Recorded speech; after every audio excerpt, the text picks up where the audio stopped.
Now, in this session, we're going to be speaking about the bond of peace. And our scripture in this session is going to be Ephesians chapter 4, verse 2 through 3. And it says this: Be completely humble and gentle. Be patient, bearing with one another in love.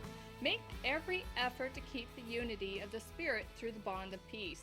Now, this whole idea about keeping the bond of peace is commonly used when we want to reduce conflict between church members, right? That's right, which is needed and true, but maybe this should be emphasized a little bit more in the marriage as well, I think right? so.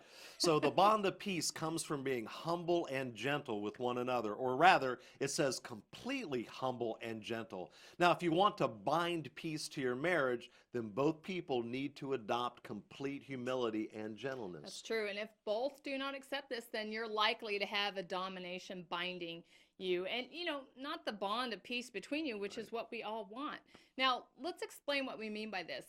A bonding is different than a binding. And now, when you have something binding two items together, the two items are pushed together. So as, kind of when you tie two boards together with a rope or a chain. That's right. Now, the two objects do not really have an affinity towards one another, do they? But rather, they are restricted in movement, not by choice, but by an external force. Right. Now, when the rope and the chain are loosened, so is the affinity the two items have towards each other. Now, when you have a bond between two items, there's a growing affinity that pulls them together, unlike that of a binding, where they are being pushed together. Bonding is a pulling force together. Using the same example of the boards, but this time with a wood glue. Now, the glue holds them together, and many types of glue only get stronger over time, and the affinity is unbreakable. In fact, if you try to separate this type of bond, you will damage the boards when they're finally separated. That's right. You see, this is the way it is with a husband and wife. When they are completely humble, gentle, patient, and bearing with one another in love, the heart of the other pulls the other spouse in closer and becomes an unbreakable bond between the two that's permanent. That's right. And this is easier said than done, obviously. That's right. Couples find themselves at the point of strife many times because one believes he or she is correct and the other person is wrong. And most of the time, neither party is completely right or wrong. Now, it's only a matter of perception or interpretation of the circumstances.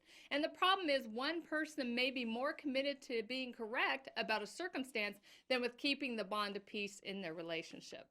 That's right. The bond of peace is not something that happens on its own, everyone.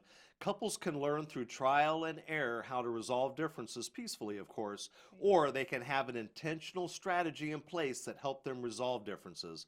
The goal is not to get your way, but to share in the responsibility and accountability of life's decisions and their relationship as they go down the journey of life. That's right.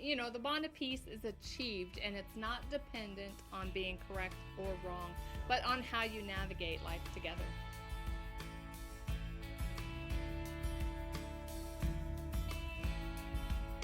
Thank you for joining Les and Tracy King for A Word on the Word. Visit awordontheword.tv to receive their latest audio or video broadcast.